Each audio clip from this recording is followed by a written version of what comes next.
আপনি বলুন তো, আপনি কিছু না পেলে কিছু ছাড়বেন? ছাড়বেন কি? কত টাকার মালিক আপনি?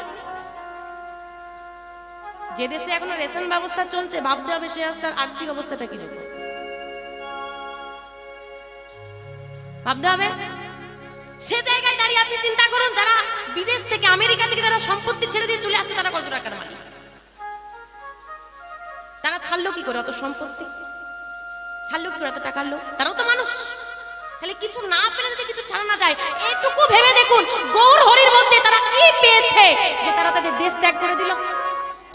আর যেখানে আপনি সনাতন ধর্মের মানুষ হয়ে দাঁড়িয়ে কীর্তন শুনতে আসলে 10 বার ভাবেন যাব কি না।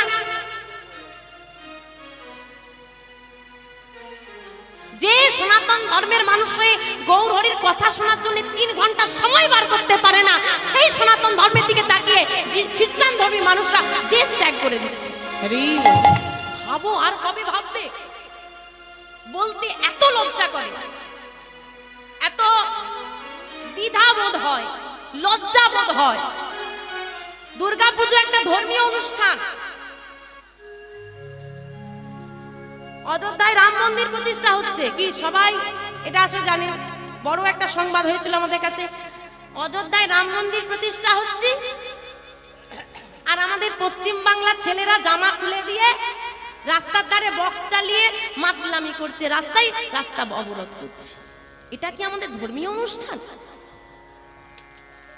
দুর্গাপুজোর দশমীর দিন যেখানে মায়ের বিজয়, মা চলে যাচ্ছে, দুঃখের একটা বিষয়, সেখানে আজও নারী পুরুষ একত্রিত হয়ে একটা ধর্মীয় অনুষ্ঠানে ভক্তি নিয়ে এগোবে।